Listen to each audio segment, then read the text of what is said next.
morning. Good morning. How are you? I'm great. How are you? I'm good. A little tired. We had a unexpected emergency to take Impromptu. care of on Saturday when we thought we had a day off, our first day between April and November. Saturday off, not doing a wedding. Sheldon's Oh, on the roof on the property, and I'm doing seeker stuff and stuff at my computer. And he gives me a quick call and says, "Change your plan. We have to DJ tonight." It's like, what? I guess the poor bride, their DJ called and said they had a family emergency 3 hours before the ceremony and said he yeah. couldn't make it. Oh, So there was a lot of panic. Luckily, the boarding party took over, and Jason McNamara, the photographer, called us uh, and luckily we were free because can you imagine the poor eh, bride? yeah. No kidding, eh? That would destroy your your Oh my your God. perfect day. Yeah, no music for the ceremony, no Yeah, music for anything, yeah. and what's she to do? The DJ had given her the instructions, "Well, just get a Bluetooth speaker and hook it up to your phone." Wow. That is awful. Anyway, we ended up, hustling, getting out to the Bonnie Glen, getting set up all in, like, an hour and a half, 2 hours, which usually takes about 3 or 4, Mm. and we did it. So, it felt good to actually well, like they called us the lifesavers, and it felt good, but Save save the day. Jesus, yeah, we literally did. Here she comes to save the day. Yeah, we literally did, but, thank goodness we were free, so like I always say, Everything everything happens happens for for a a reason. reason. Because if we were not but crazy, crazy. So anyway, yeah, Wow. I'm a little more tired than I should be. Friday and Mhm. Saturday, 2 days, it takes me a day or 2 to get back to normal after going to bed at 4 o'clock in the morning for 2 days, but, Yeah. anyway, Well, that's I want to say good morning to all our people, all our viewers. We have another very busy show today, so I don't want to take too much time chatting. We have some of the people, fine people, running for city council again today. We also will have. I want to say before I introduce them. Tonight from 7 to 7:30 we will have Chris Leclerc. We've opened up a few dates because some of the people could not come on during the day, so we've opened up a couple of evenings. So today at 7 we have Christopher Leclerc, and on Wednesday we have Fred Gunjo, Abid Hussein, and Corey Dixon that will be joining us from 7 to 8. And then tomorrow's the big night. oh, exciting. Yeah, tomorrow we've got the mayoral candidates on. So we've, got Glenn Grant, Justin Towndell, Jordan Popes, and James LaRue. Potentially James LaRue. Potentially James LaRue. I'm saying we do because I'm putting the intention out there. He's coming. I want all 4 of them.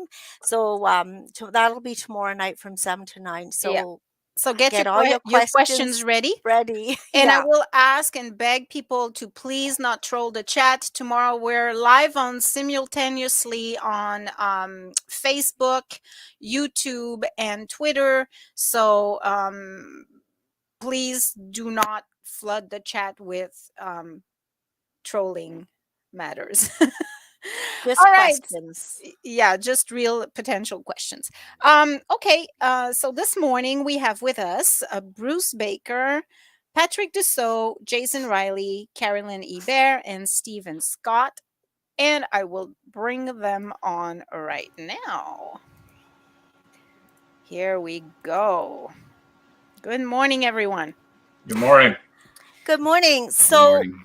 So basically what you're all doing is applying for a job, the job of Cornwall City Councilor. So briefly, can you tell us a bit about yourselves and why you think you would be good for the job? And we'll start with ladies first, always. Carilyne. Excellent. Does my sound okay? Just want to Yes, make your sure. sound is Yeah. fine. Great. Good morning, everybody. Thank you for having me this morning on this I think, dreary Monday. Yeah. I'm Carilyne Hebert, and the job I'm applying for, well, it's a renew a contract, I guess, if we're getting really into it. I would like my contract renewed to have another 4 years on City Council. I have been lucky enough to serve our community for 8 years, 2 terms, and I would be ever so grateful to serve you for another 4 years. A little bit about me. Is this the time? Can we do a little intro? Absolutely. So, along with being on council, my full-time gig, I am the executive director of the Social Development Council of Cornwall and Area, which is a small nonprofit, currently of 1.5 staff right now, tiny but mighty, and we don't do frontline work. So we work with the nonprofit sector to identify gaps and fill them. Our biggest initiative is called Vibrant Communities, our safety and well-being plan, and it is at its core a poverty reduction strategy for all of Cornwall, SDG, and Akwesasne. We've been working on developing it for the last 4.5 years, since the very beginning of my time with the Social Development Council. And in April, all 3 of our councils, Mohawk Council, United Counties Council, and Cornwall Council, approved it. So we are now implementing. So I am working with over 400 community agencies and members who are part of this collective impact initiative, and we are chipping away one strategy at a time. The plan itself has 52 strategies, and our 5 pillars, as determined through the community, through public engagement, and in order of priorities: mental health, access to health services, poverty, community safety, and community well-being. So as much as I love to do my work at the SDC, it also gives me this advantage when I come to the council table, because I work in a space where I get to speak to individuals that have lived experience, and they can share with me what they're going through, and then I can be a voice for them at the council table, which I believe I have been for the last 8 years. I tend to speak up for vulnerable individuals who don't necessarily have a voice, and I want to continue doing that. I mean, I'm more than just that. Of course, there are plenty of things that I am passionate about and that I love about this community. I think we are so close to seeing amazing work on our waterfront, and I would love to be part of all of that. We've got some really amazing strategic plans that we're working towards in terms of recreation and transit, and I want to make sure that I'm there to continue pushing that ahead and moving towards a more progressive and inclusive community.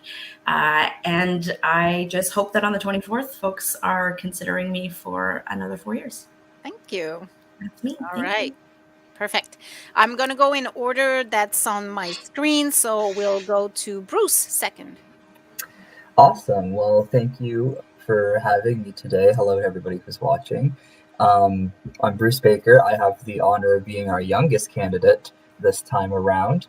And it sort of plays a part into why I'm running. I'm 22. I'm part of the generation that we see perennially come out of school, maybe do some college at SLC or all that, but then leave. Go to Kingston, go to Ottawa, Toronto, elsewhere to build their lives. I want to see people stay here. I want to see people come here. But to do that, we need to be a place that people want to live in, build their homes, build their families, build their careers. That starts by making more homes that they can build, by having places like a developed waterfront that makes people want to come and visit, and then being accessible to businesses and opportunities so that there is real gains to be had by coming here instead of just, oh, it's really pretty. I have the experience to do this despite my age. I've worked in the private, public, and not-for-profit sectors already, so I've seen problems from a lot of different sides, and that's really what it comes down to, right? Is being able to look at a problem from multiple perspectives and find the best evidence-based decision that's going to help the most people in our community. And that's what I'm hoping to do. So for all that said and done, I think we need fresh voices on council to take the progress that's been made and push it into a bigger, bolder direction. And it starts by electing people who are going to push that voice, like myself, on the 24th. So that's a little bit about me. Thank you. Perfect. Thank you. And we'll move on to Patrick. Good morning. Bonjour tout le monde. Sego, thank you for having me. Sorry. So I was making notes at the same time. So, so I retired from public service 4 years ago. I was a frontline police officer with the OPP. And after that, I went, after full 2 months of retirement, I went back to work in Akwesasne at the domestic violence shelter. A lot of people don't know there's a shelter in Akwesasne, but there's one. And my role there is to be the anti-human trafficking liaison. So I've been in that role basically since January 2019 until March 2020 when COVID came, and when the world was on pause, I couldn't do much of my work because a lot of things I do is outreach and advance and get people together and go to people. But I did a bit of work on contract when we're open, not open, reopen, and I'm back finally with them since July. And I have a coworker with me, so we're actually two. Like Carilyne said, mighty. We're only two, but a mighty force. We don't mess around. So that's my main role. I'm also involved quite a bit with a lot of things, so I'll just go through some of it, and eventually, you heard the term Freedom 55. So I think for me, it's gonna be Freedom Dead because I'm so busy. So I was teaching St. Lawrence College Police Foundation since 2014, and I just put in my resignation this year because, first of all, it was a bit too much, and I wanted to be current with my students, and I felt the integrity of the program would be compromised. I've been out of the force for 4 years, so I want to be fresh, and a lot of things are changing fast, so it's time to pass the torch. So I did that for 18 years, part-time while working. Also managed the Cornwall Colts minor hockey for several years. I received the Manager of the Year twice during that time, so balancing the book properly and so on and so forth, especially, the stuff with the Cornwall minor hockey, but I'm not going to open that door. I'm obviously active with my parish here. I'm a Grand Knight in my Council of the Knights Columbus. I'm a member of the Cornwall and Area Human Trafficking Task Force, the Ottawa Coalition to End Human Trafficking, and the North Country Human Trafficking Task Force, because human trafficking has no boundaries. I was a former OPP association rep when I was at work because we don't have unions, we have association. So I'm, a little bit labor focused on some of the stuff, especially protecting the employees and getting good wages and good conditions. Board of Director for Social Housing with Logement Marguerite Duville since 2018. Received the award for Volunteer Award by Guy Lauzon in 2017. I am a volunteer driver for Children Aid Society. I am a volunteer with the Children's Children's Center for Special Event. I'm also on the board of director for Inspire.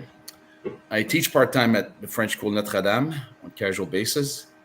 And that's pretty much a bird's view of the stuff I do. So that's what I said. This guy. Freedom Dead. And I'm running for council. Oh, I forgot. I'm running for council. Pretty impressive resume there. Thank you. Well, I believe that, I've received a lot of things. I was blessed in a way in my life. So I need one. I don't need. It's a choice to give back. I'm in a position to give back, and I should give back. Perfect. Thank you. Yeah, some of the goals and objectives I have, I'll go quickly with them.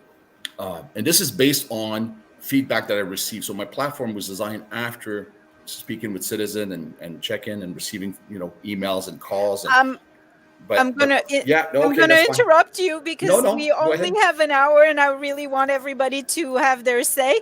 Absolutely. So we can touch on different topics after. Sounds good. That's all good. Steve. Well, good morning, everybody. Patrick, that's going to be a tough act to follow. You certainly have done a lot in your community. But I'm the new guy in town. Jane and I moved here 3 years ago from Simcoe County, where I retired as a correctional officer with the province of Ontario. Currently in Cornwall, I don't have the experience that a lot of people have in Cornwall, thus being a new guy. But what I am active in is with the Optimist Club of Cornwall. We do a lot of great work for the community. And I'm also a coach for the Bantam Wildcats, Cornwall Wildcats. We had our final game of the season yesterday, and I'm a little hoarse today from a bit of barking that I do at the referees, but bear with me. One thing I've noticed here in Cornwall, I've done all of my campaigning myself. I have not asked anybody for donations. I don't think this is a time to be asking people for money. I'd rather have them put bread and milk on their table for their family. So I've done everything myself, including the campaigning and knocking on all the doors.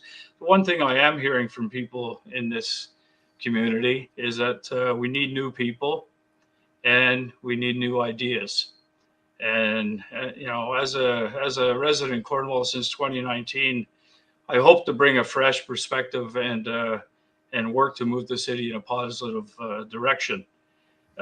During my career as the acting president and vice president twice of my union, and a member of the collective bargaining team up in Simcoe County, I've coached football for many years, and this year joined the Wildcats, as I had mentioned.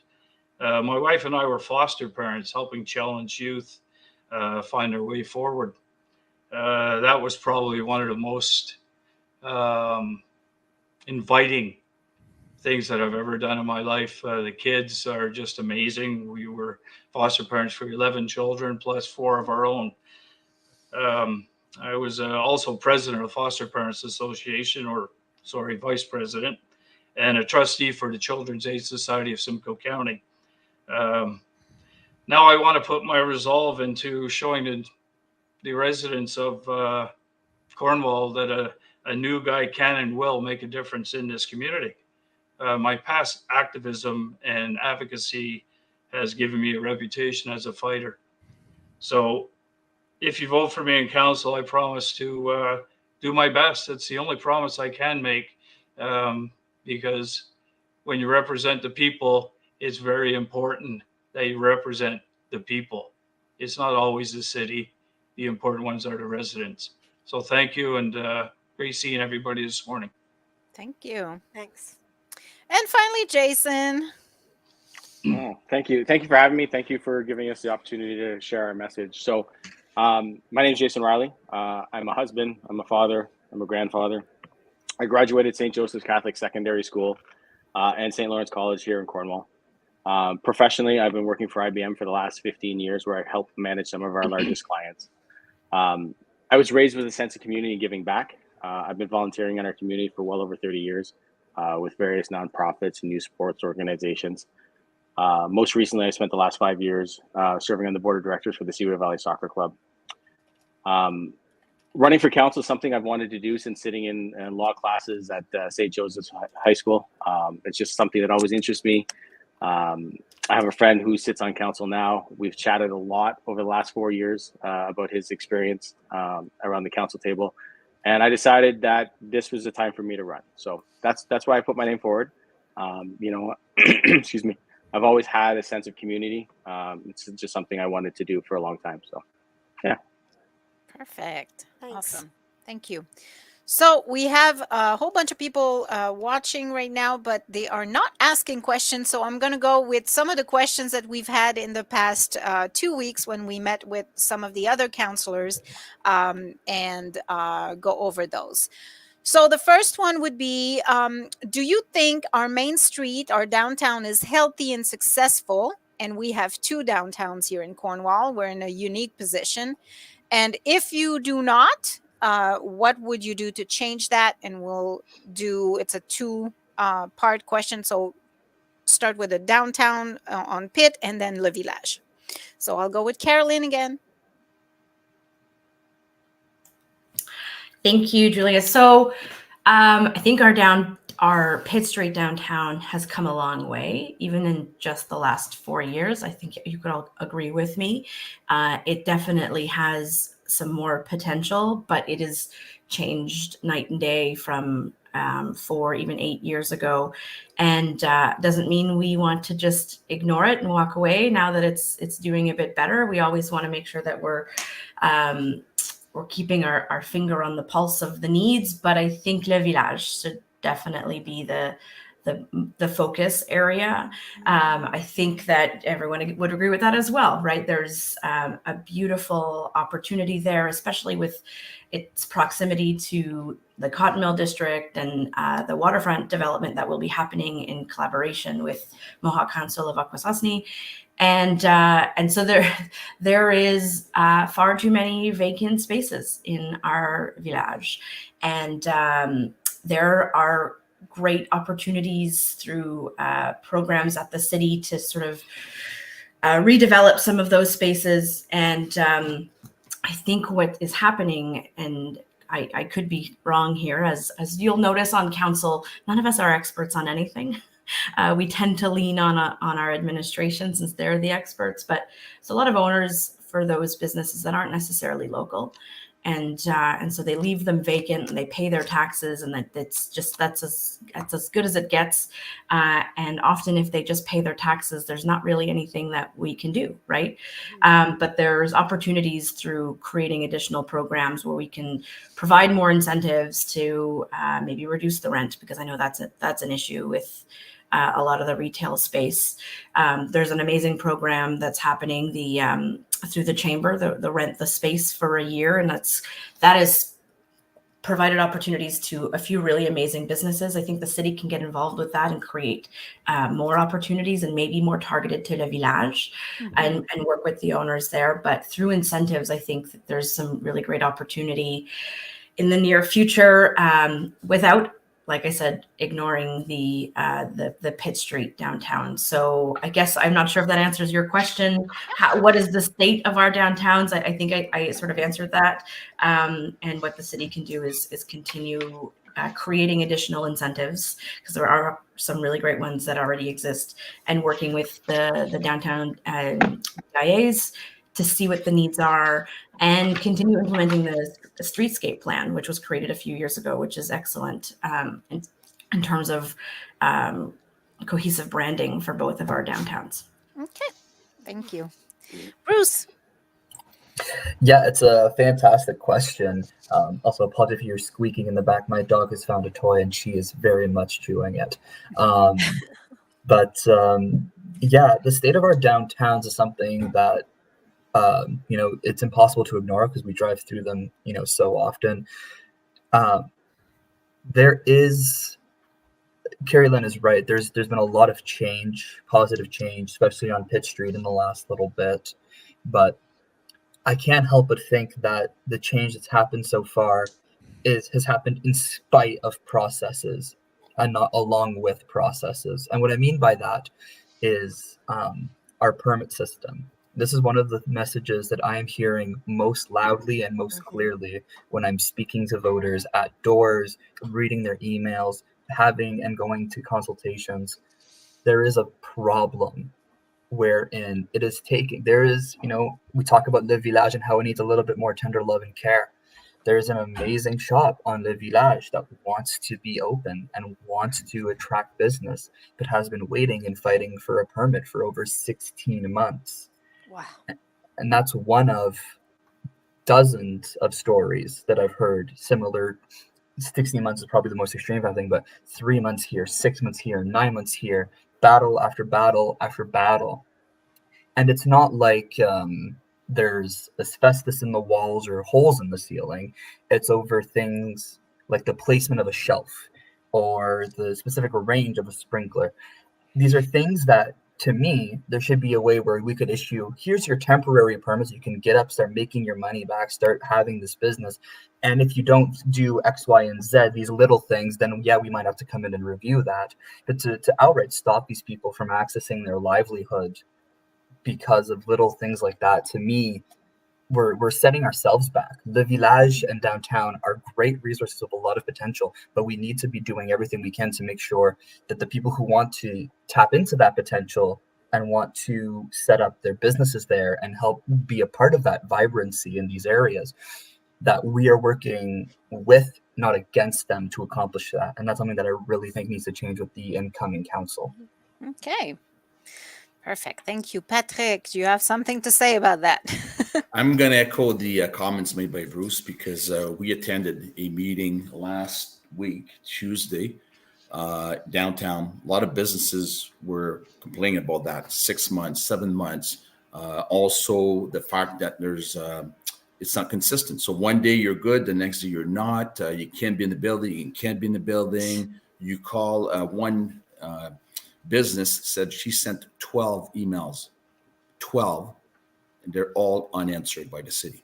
That's not acceptable. I'm sorry. No. Because if the city would write to you and ask you for tax or for this or for that, I don't think they will reach you 12 times. If you don't answer the first, second time, there'll be somebody knocking at the door and saying, hey, we sent you a notice, or you need to fix this, or you need to fix that. So, and this is not nothing new, because in my platform that I designed, a lot of that feedback came from a small business owner that said, I waited 6 months, I waited 8 months, I waited 9 months.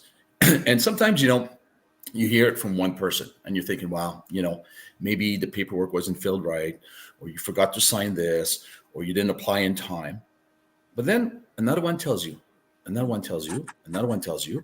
And then it's the same from Le Village, from the downtown, and the echo and the momentum you're getting from that is that it is a huge, huge problem.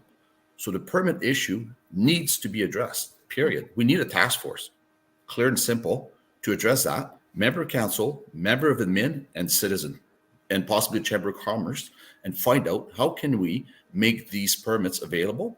And I'm with Bruce 100% on that, where, okay, you need the 16 sprinkler, you got 14. I'm sorry, big deal. Here's your permit. Install 2. We'll give you 60 days to get the 2 sprinkler installed. Is that really necessary to close you down, shut you down? This is the livelihood of people. This is their bread and butter. And business owners, they're not millionaires. They're not rich people. They're just trying to make a living. We're heading into a recession. We have all-time record high inflation rate. We need to support these people. And the way to support that is to make these permits available in an expedite manner. Cool. All right. Yep. Thank you. Mr. Steve. Well, I echo what Bruce and Patrick said, but as a new guy, again, I don't know a lot about past projects. My wife and I, we do support as many local shops as we can. We buy locally, we eat locally, and we've enjoyed everywhere we've gone. But I have heard the issues from some of the smaller restaurants. There's an issue with the permits in the past. They have echoed what Bruce and Patrick had said about their fellow shop owners. And there's one thing I was quite surprised when I moved here, that they have no free parking during the lunch hour for these small businesses to, have access to from consumers like myself to drop in and want a quick lunch. I have been victim of the parking bylaw officers when I popped into a restaurant thinking that parking had ended at 5 o'clock, not reading the signs, my own fault, and getting a $20 ticket add onto my dinner bill. I don't think that's fair. I've never seen that before, and I would truly like to see some free parking downtown, possibly between the hours of 11 and 2, to help these small businesses. Les Villages, Jane and I, we purchased a condo at Cotton Mill before we moved here. We got out of it simply because the building had not started. It's the Stevens building, which is the last in the phase. I was not familiar with the area. The area needs a lot of work, but the people down there are fabulous, and they do need some kind of break. That's all I really have to say about that. All right. Thank you. And Jason, finally. Thank you. So I do agree. We've seen a lot of improvements in the Pitt Street downtown area over the last couple of years. I do agree that, we can do more. I think, it could be better. I'm one of these people that think that there's always room for improvement. Nothing's ever perfect, right? I did attend that meeting that Patrick and Bruce were mentioning earlier with the business owners that were talking about permits. So I do definitely echo their sentiments there with the permit process, and how developers and businesses are having such a hard time getting permits. I think streamlining our permit process, making it easier for private developers and for businesses to get permits is always going to help with our downtown area, not just downtown, but everywhere in Cornwall, right? Le Village, I think, has stayed stagnant a little bit over the last few years. I think there definitely is room for improvements. I'll be honest, I don't know what the answer is. Maybe I think Carilyne and Hebert mentioned some incentives. I think that's probably a good idea because, like she mentioned in her answer, a lot of the building owners there, they don't live local. They own the building, they rent the space. As long as they collect their rent, every month and they pay their taxes. Things stay unchanged, and that to me, that's the reason why I think the Le Village area has been stagnant recently. I do like the idea of incentives. That was a good idea. I think we can do more of that to help revitalize that area, because it is a great area. We talked about how close it is to the cotton mills. It's right near the waterfront. I think the waterfront in the next 4 to 8 years is going to really blow up. We're finally going to get the waterfront that Cornwall deserves. So I think that's great. I think we can do something to help the Le Village area for sure. Perfect. Thank you. All right, Mai-Liis, I'm going to let you read that one. Oh, all right. So municipal elections are so important and impact so much to citizens' day-to-day life.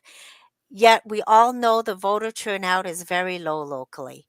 What do you think we as candidates and the city can do to hopefully increase turnout and end some of this perceived voter apathy towards municipal politics? All right. We'll go with Carilyne. Always me first. Yeah. I'm We could switch going that up. always the same. So I think one thing is to make voting easier. My mind is blown that South Glengarry has online voting and the city of Cornwall does not. I was expecting it this year for some reason, and then by the time it came to council to approve all the locations, it wasn't there. So I was a bit disappointed. There's a reduced number of polling stations as well, so that's unfortunate. I get that it's more open though. So there used to be a point in time where you get your voter card and you absolutely had to go to a certain polling station. Now you can just go wherever. So that's great. But I think making voting easier, more accessible to individuals is the first step. And then giving people a reason to vote. They feel so disconnected with everything. I remember 8 years ago when I first started knocking on doors, a lot of people were like, who are you and what do you want? What are you selling me? I don't think this is not just on the candidates, but there's a disconnect from the municipal world to the residents. And really, it is the level of government that impacts people's lives the most on a daily basis. I'm sure all of us have flushed a toilet so far today. Thank your municipal government. But talking to voters, talking to individuals who usually are not going to vote on election day or in advance polls, and talking to them about issues that matter to them. My first election, I knew I wanted to focus on knocking on doors at the social housing developments in our community, because those are the people I want to speak for. I want to hear what's important to them, and I had some really amazing people helping me with my first campaign, and they wanted me to get elected, right? And so they said, those folks don't vote, so you should go focus more in Riverdale. And I got to Riverdale eventually, but the first several hundreds of doors I knocked on were people who had likely never voted. And then results came in and my numbers were pretty good in those areas. So folks got out and voted for the first time because I said, look, I'm going to be your voice. I want to speak on your behalf, not for you, but tell me what you need. And I want to speak on your behalf. And that's the same thing for young people. I think that starts in school. That starts in civics, where I remember learning about prime ministers and the history there, but I don't remember learning about how municipal government works and how voting worked and the party systems when it comes to provincial and federal. And someone mentioned to me recently, they have a friend who teaches civics and they were interested in inviting candidates, and it was a bit too late. And so would you be interested in coming even after the election? Abso-freaking-lutely. I love that, because then you're planting the seed. And so hopefully by the time they turn 18, they understand it and they want to be part of the change. And they have that there's no bigger voice than casting that ballot, right? So if you don't vote, you don't necessarily have the option to criticize who's on council, because even if you're voting for people who don't get elected, at least you're trying, at least you're getting out there and you're trying to pick the people who will best represent you. But they're not going to do that if they're not given a reason to. So I think we need to be talking to individuals face to face, hearing what they have to say. Starting in the schools is a great way, and then just Carilyne, I'm gonna have yeah, to. you're gonna stop me, aren't you? Yeah, okay, good. Yeah, stop me. And I could just keep going, but also we should be targeting populations like women and people of color, because they are totally disconnected, and so an extra effort there. Okay, I'm done now. Okay. Mr. Bruce, who's the youngest running for council, maybe you have something to say about that. Definitely, and not just from my lived experience as only being 22, but also my education when I studied at school was sort of politics, philosophy, and economics, and part of the stuff that we studied is voter turnout and the things that sort of impact it. This actually is a pretty big deal for me. Carilyne talked about the like the civics class. I was actually able to go and speak to a civics class during this election period. You know, I had the privilege to take some time out of my working day to go and put my teaching hat on for a second and explain and talk about municipalities, how it impacts it, local Cornwall issues, and hear their questions and their concerns. And there was some really good stuff. There was one student who asked about like housing because she was worried, you know, at the age of 14 or 15 about buying a home in 10 years and if she'd be able to do that because it's becoming so unreachable for so many. So explaining the importance of the issues to young people is a really, really big thing. Additionally, you have the idea of voting once sets a precedent, right? The study, they do it so many different times and you get different numbers each time, but the general agreement is if you vote on your first available opportunity when you turn 18, you are 47% more likely to vote on every subsequent election than those who don't, right? That is a big number. And that's something, so she hit the nail on the head. It's about targeting and getting young people aware and out and voting. The other thing to talk about here is sort of tempering expectations. And so municipal elections have always had lower turnout. I tend to be an optimist. I'm always like, oh, it'll be fine this time. It'll be fine this time. And there is reason to be optimistic. The municipal elections in BC happened this past weekend, and they had higher turnout than previous years. And there was a lot of change there, which was a really promising sign. And then much closer to home in Ottawa, advanced polls saw 12% of all eligible voters already turn out and vote, which is huge. Because usually, like a place like Cornwall, we capped out at about 38%, I think, in 2018. So there are signs that things are moving in the right direction. There's also signs that things are pulling us back, right? The provincial election this past June was our lowest voter turnout of the province in history. It's not a good thing. What can we do? What should we do? It's just talking about it, right? We're always going to say vote for me, but just as important, and some candidates have done a really good job of this, Ryan, Mark, Claude Poirier, all of these, just vote. Just vote. Yeah. And tell your friends to vote. Tell your family to vote. If you have kids who are of age but are out at school, they can vote. You can vote by proxy. There is a process you can fill out for that. That's how I voted in Cornwall last time. I was in lecture in first year when my dad went and voted for me. Oh, cool.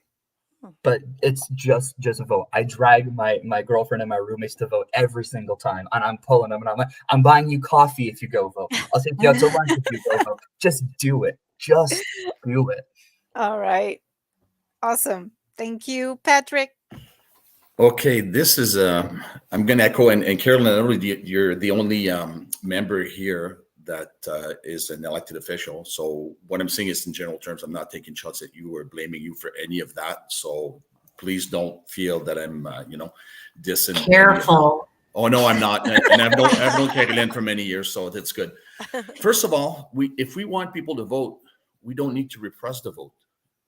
Think for a second that the 4 locations, there's nothing north of 7th Street. If you want to go vote, it's all in the lower end. So north of 7, not one single polling station. It's Benson, St. Felix, Cumberland, and downtown at the mall. That's it. So we need to stop repressing the vote. I was looking at my card for the advanced polling until 6 o'clock at night. People work until 5 or 6. How can you go? Like you're done. By the time you race to your polling station, it's closed. So that really cuts so maybe the advanced polling, let's go to 8 o'clock at night to give people a little bit, more time to go. A lot of businesses are done at 6. Well, if you're a business owner, You're not going to close half an hour early just to go and, to advance polling. A lot, I did a proxy. One of my friends was leaving for 6 weeks. He said, Pat, he said, obviously he was voting for me, but I went, he told me who he wanted on his list, and I did that. So that's something else that people don't know. Oh, I couldn't go vote. I was not in town. We need maybe to advertise that a little bit better. The other thing too is people don't feel their vote matters. They said, it doesn't matter. It doesn't matter. That's what I'm sure everybody's heard that. And I'll just take an example. And, city council, we have to be listening to the citizen within reason. But if we do a survey, if we do something, and 90% of the people say, we think you should go this way, or you should go that way, we're elected to listen to them and possibly take that direction, not impose our will or impose our view just because. So if we do that, if we are listening to people, maybe people will go and vote and feel that, okay, this council or this provincial government, this federal government is listening to our concerns. And again, I was at the Labor Council, and I'm not taking shot at anybody, but when Acting Mayor Grant said that electing anybody else would be disruptive, I took offense to that, because we're all putting our name on the ballot, and status quo, that could be an option, but certainly to call a new member or a new council or partial new council disruptive, it was a little bit harsh. I found that a little bit harsh in a democracy, because democracy always wins. So I'll leave my time to Steve now. But more location, better hours. Thank you. I'm going to keep this short and to the point. I've been here, as I said, 3 years. I've been walking around talking to a lot of people, and they say, why should I vote? And I tell people straight up, I'm 66 years old. I don't think I've ever missed a vote. It's probably one of the most important things that you can do. I've always been a true believer that if you don't voice your opinion, then don't complain about everything. Now, when I first moved here, I wanted to get involved with committees. I contacted 4 sitting councillors, not you, Carilyne, that I was advised to contact, and I did not hear from one councillor. I wanted to offer my services to sit on a committee or just to meet somebody. And I've heard that from other residents as I've gone around in the last few weeks. They've emailed, they've texted, they've contacted City Hall, and they have not had a response. It would appear that, and they're saying this, and I agree, that if your name is not known, nobody calls you back. And that is not fair. But that does not give anybody an excuse not to vote. You want to vote for change, you have to show up at one of the 4 polling stations. That's also, like Patrick said, 4 polling stations is not enough. And as Carilyne mentioned, I've had the elderly people say, why can't I vote on my phone? Why can't I go on the computer and pass my vote? It's so important that everybody has to get out and vote. You want change? Go out and vote. Thank you. All right. And Jason. Thank you. So I'm going to echo a lot of the sentiments have already been talked about. 4 polling stations, that's a shame in my opinion. Some of our neighbors have the ability to vote online. Why doesn't Cornwall have that? We should. That's just simple in my opinion. I think a lot of the bigger issue is that a lot of voters feel disenfranchised, and that's really a shame, right? We should be trying to include our voters. I've been out knocking on doors and having conversations with a lot of people. That's one way to help engage voters. I think the disenfranchised question is it's a much, our issue is a much larger answer. It can start now with us, the candidates who are running now, getting out, sharing our message. I've been on my social media talking about voting by proxy, because I know I have a lot of friends that have children that are going to college and university that aren't going to be around. So like I know of a handful of people that are taking advantage of that, right? The advanced polling, like Patrick said, it's great, but it's open till 6 p.m., right? Maybe we need to extend those hours a little bit longer, you know? So I think there's definitely things we can do to make the availability of voting easier in 2026. Unfortunately, we can't do anything now in 2022, but those are things that we can take forward and work for 2026. Thank you, Jason. And I want to add to that, parents, please tell your kids to go vote and push until they get there. Okay. Next question. I'm gonna have you read again, Mai-Liis. So we have all heard about the benefits of the city that the proposed development by DevCo will bring.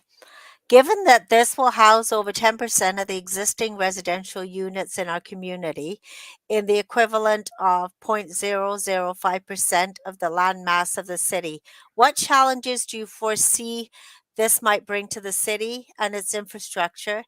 And how could the city go about making sure the development addresses these, such as impact on city landfill, roads, transit, healthcare, emergency services?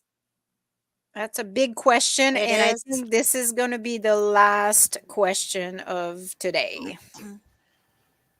Me, I assume. Yeah. Yes. Okay. All right.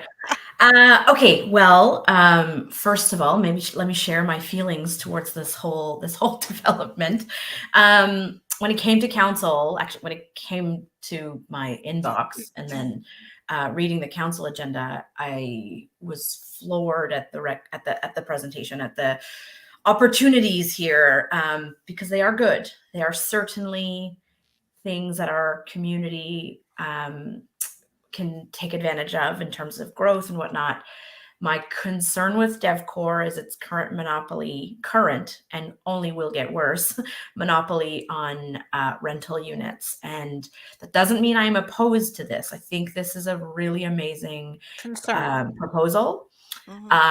I would just want to ensure that DevCore going forward is aware of their monopoly and that the city keeps them accountable to make sure that they are now part of the solution. If they have such a large footprint already in our community, and it's just going to get bigger, they now have a huge part in addressing social development, housing, low-income housing, social housing, all of this. So they need to become a partner in the solution for the problem that they have already been creating. So that's something that I just, full disclosure, I'm very supportive and really hope to see some of this development happening. But I am cautiously optimistic. So let's make sure that we are going into this with our eyes wide open. The one thing I want to mention is development fees. The development charges are fairly new to the city. They came into play, I think, in this past term of council. We were very behind in that. A lot of municipalities of our size in Ontario have development charges. There was certainly some pushback from developers, because there was going to be an extra fee. And I don't know if anyone has noticed any slowdown in development in our community, but I haven't. The residential sector is continuously booming. We're building more than ever. So now those development charges go straight into the city's infrastructure and resources. And so we can take that and make sure that our roads are in the best quality that they are, make sure that our services are available to our community. And so knowing the big price tag on this massive development at the former NAV location, I know that it will come tenfold in terms of development charges to the community, which will then service everyone. So I think that is one of the biggest advantages of this happening, is it's going to create that and a lot more assessment in tax dollars to come to the coffers, where we can then use that to provide more revenue, taking more revenue to provide more services. The city exists to provide services. Services cost money. People don't like to pay taxes. People don't like increased taxes. This will mean that DevCorp will be paying their fair share of tax revenue to make sure that they are addressing some of these issues. I saw landfill was maybe mentioned in part of that. Yeah, but I'm gonna have to. Okay, sorry. I'm gonna have to go to someone else. Thank you. All right, Bruce. Okay, I'll try and be brief to help you out because I know we've got three other answers.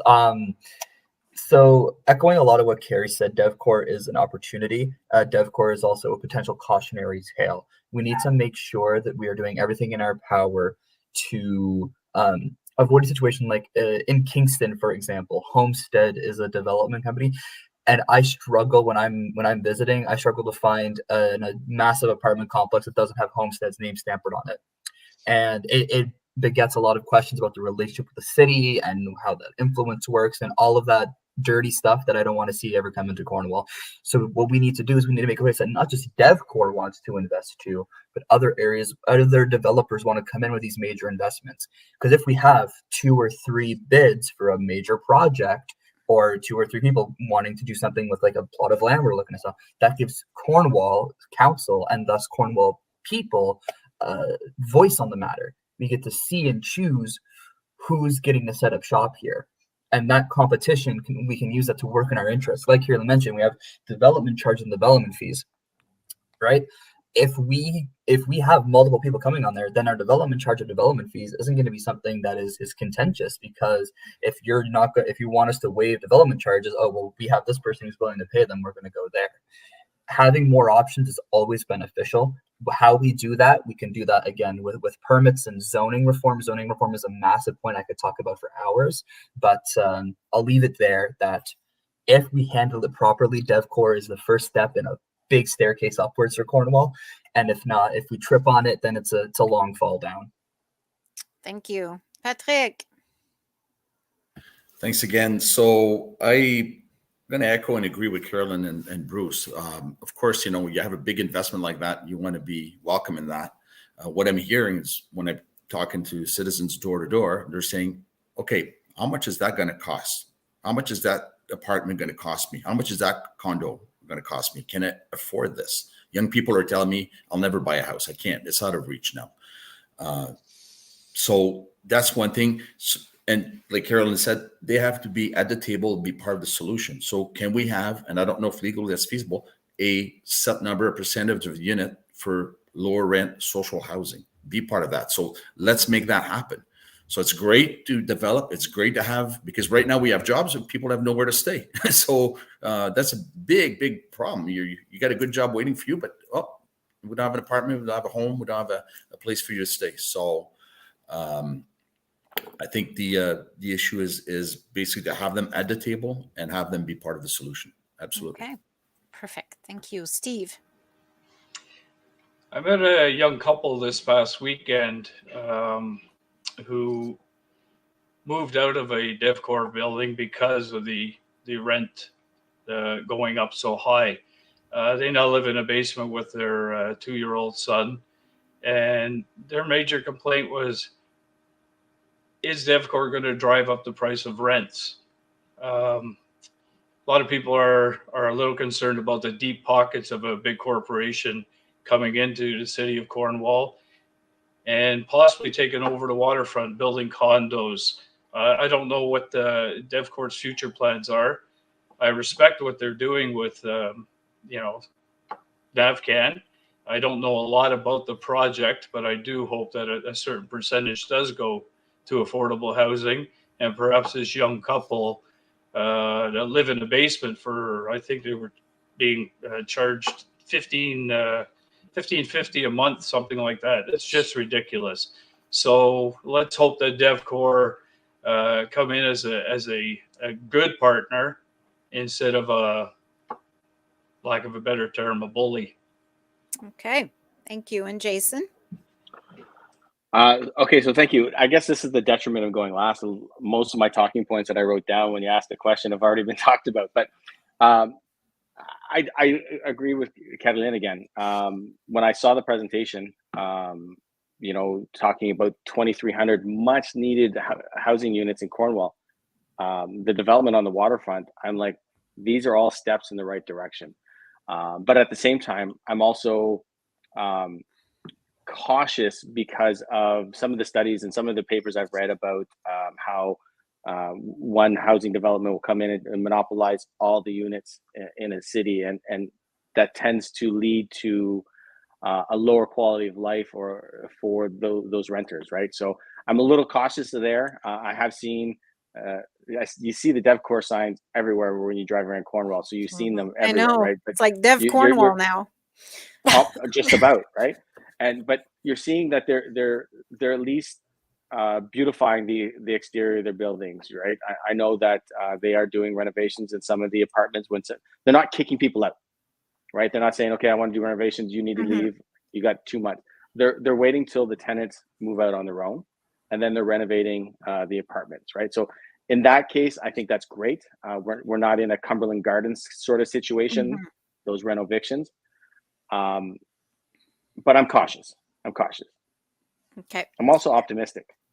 Okay, that's good. I'm gonna do, because there's one more question that's there sitting in the chat. I'm gonna ask it very quickly though. The lady asks for, we are talking of change and new priorities with a new council. Please tell me 2 or 3 new priorities you have for council, not things already on the book, something new, please. So I'll start with Jason. I'll go reverse. Ooh, I get to go first this time. All right, so I'm gonna try to do this really quickly. So I come from a soccer background. One thing that's near and dear to my heart is soccer and youth sports. I would love to see an outdoor turf field, multi-sport outdoor turf field for the city of Cornwall. I've spoken to the Wildcats organization. They would love that. The Seaway Valley Soccer Club would love that. It would give the youth of Cornwall extra months to train. Right now, we can't start for soccer. I'm just going to talk soccer because that's foremost in my brain. We can't start training until end of May, maybe early June, until the fields dry up, and then we've got to stop around late October, early November, right? So this would give us a few extra months of training. A turf field isn't that expensive, a little over $1 million. There's $350,000 sitting in coffers from the construction of the Benson Center that can be used towards that. There's provincial, federal grants that we can apply for. If installed properly, turf field will last 25 to 30 years. So that is an income generating infrastructure for the city of Cornwall. And I'm going to stop there so the others have a chance to answer as well. Thank you, Steve. Excellent. Well, second. Oh, wow. I just hope the new council, anybody on council, are going to be a bit more open-minded. I'd like to look at the ward system. I've lived in an area of the province that we've had a ward system, and I've lived in an area where we've had at large, and I have seen quite a few more benefits from the ward system. I want to attract higher paying jobs to this city. It's nice to have a water park, but I don't think there are going to be very many high paying jobs there. I think we need a dog park. We're your pet owners. I don't see that. I was baffled to see when we moved to Cornwall. I assumed it was my own fault that we had a dog park. After seeing the one in Morrisburg where we had looked for homes, I was shocked. So, and last but not least, like Jason, more for the youth. As a football coach, as a wheelchair provincial coach, as somebody that believes in youth, I think we need a lot more for our youth to do in this city. So I would really push for that. Thank you. Patrick. I see there's a gentleman that put a lot of questions for me, so I just want to respond to him real quick that, yes, I did go in East End all weekend. I was going door to door, so I'm sorry if I missed you or didn't go to your house. And as far as sex work, I believe in choice, yes. So that is a choice. It's forced labor when girls are forced into prostitution. That's where my human trafficking background comes in. That's why I will object to places that are a hub for that. I just want to clarify that you're answering questions that are coming on the chat, right? Correct. Just these Okay. 2 points. Now I'm going to go to the real questions. Perfect. So I'm a bit with Steve. So I'd like to see wards, because a lot of people are saying that they call council, it's bounced around, and at the same time reduce the size of council. So go from 11 members right now to 9. So you'd have a mayor, a deputy mayor full-time, there would be a councillor at large, and 7 districts or 7 wards for the city. And I'm also would like to see council being leaders. So let's take a freeze of salary for the next 4 years. Once we reduce the size from 11 to 9, take that savings and review the salary in 4 years. And on the savings, you can adjust that. So that would be one thing. On the environment, we need to recycle styrofoam. Holy smokes, how come we're not doing this? I know it goes by weight, but we have so much styrofoam going in the landfill site, and that is, we're running out of space, we're running out of room. So we have to find a way to basically recycle that. We're down to 2 bags a week. I have no problem with that. But where should I put my styrofoam? And I know they're saying, well, don't buy it, whatever. Well, I just bought an appliance the other day. I just received it, and it was full of styrofoam inside. So what am I supposed to do with this? So that's a topic that needs to be seriously looked into. I'd like to know how much styrofoam we have in the landfill. Anyways, I'll leave my my time to Bruce now. Perfect. Bruce. Thanks, Patrick. So I have 3 main pillars of my platform, and I'll pick one new priority from each of them. Affordable housing. We need to reform zoning. We need to have, first of all, it's just due for it anyway. It's a very archaic system. It can build affordability, sustainability, and let us have a better say in the future of what Cornwall is going to look like by playing around with the skeleton that forms what can and can't get built where. That's number 1. Number 2, for our waterfront, I would love to see, after we finalize the acquisition, which is priority number 1, we need to launch a open public consultation. The waterfront development plan is nice, but to me, it lacked sufficient public consultation, whether that was people. There were opportunities where there was a failure to properly communicate that those opportunities were there, or failure to motivate people to go out and have their say on it. I'd like to see us do that again before we start breaking ground on anything, because Cornwall deserves to say what Cornwall's waterfront looks like. And finally, I would love to see, aside from an internal audit on our permitting system within the city admin, I would kind of, Pat and I touched on it earlier, sort of a working group task force comprised of business owners, city admin, and city councilors to accelerate, solve, and put long-term solutions so that we can start rolling out the red carpet for businesses and start making and developing the city into the future prosperous place that I know it can be. Perfect. Thank you so much. And Carilyne. So this is priorities that are not currently happening, right? So that's a bit what the difficult, question was. Yes. I may get off topic.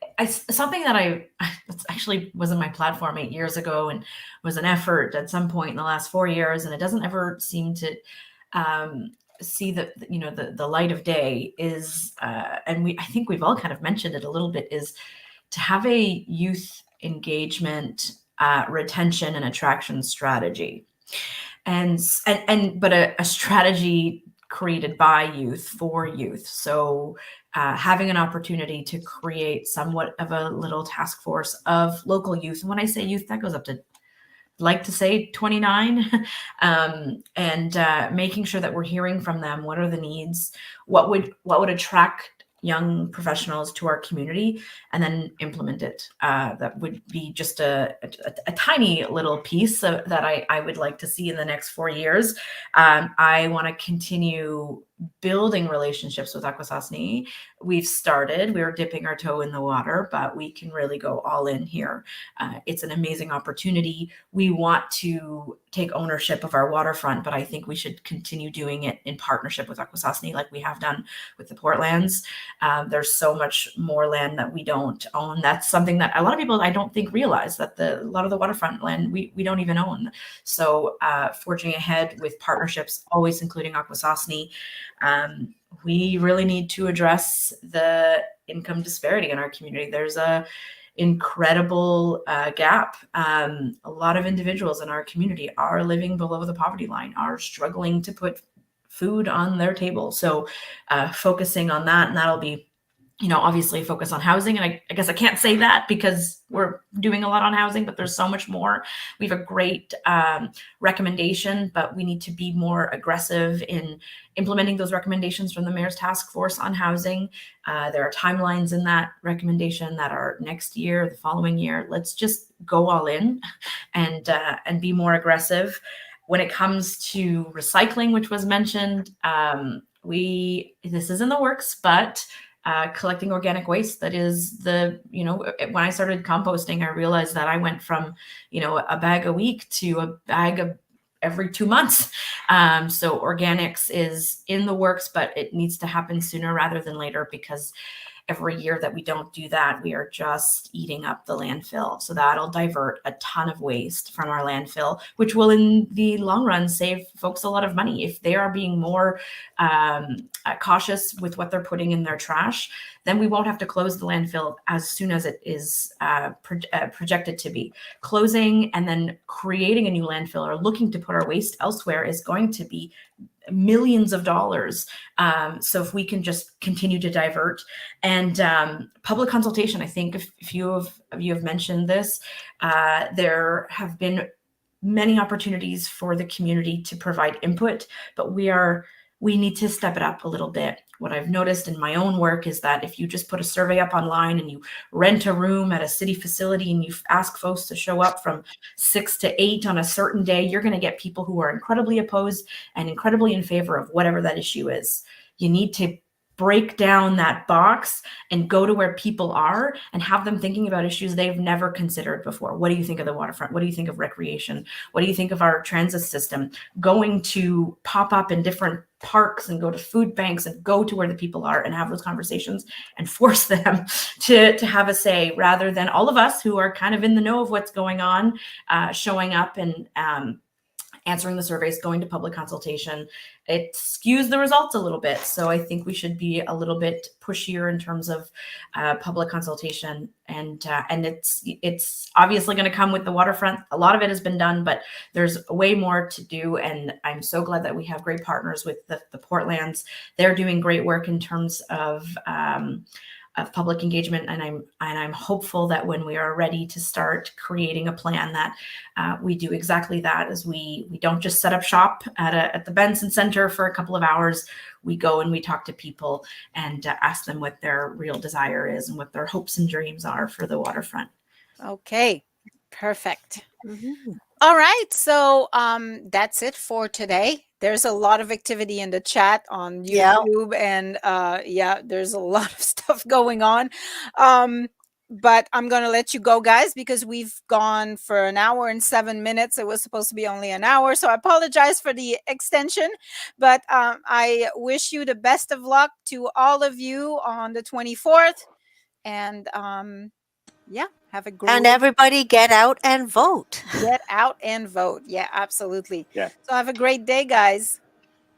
Thank you. you. Thank you so much, everybody. Bye. All right. Thank you. Merci. Okay. All right. Yeah. Okay. So that's it for today. But I Like, just that want to was the- mention one quick thing, because I know the recycling and all that is a big thing on the landfill. This week is Cornwall Gives a Shirt. So Okay. if you've got any clothing, put it out and mark the bag, give a shirt, Cornwall Gives a Shirt, and that'll be picked up. And again, that will go to recycling. Like it'll go to the Agape Salvation Army and Serendipity as well, Baldwin House. So recycle all your clothing instead of it going in the landfill. Absolutely. Yeah, that is this week. Okay. So I think that's it for us. Don't forget tonight, Christopher Leclerc is going to be on from 7 to 7:30 with us, and then tomorrow night we have hopefully All the mayors. gosh, I can't talk. Mayoral candidates. Mayoral from 7 candidates, to 9. including Jordan. So all of you on YouTube who are chatting right now, you can come in and watch him, and I'm sure he's going to address all your questions and all your comments that were on today. And the same goes for you. Who was it that was talking? Richard. If you want to talk to Jordan, he's going to be on tomorrow. And then on Wednesday we have Fred Gunjo, Abby Dusain, and Corey Dixon, and that's going to be the last of our election sessions. All right, so I hope you guys have a terrific day. And a super duper week. See you hopefully tonight. Yep. All right. Bye-bye. Bye.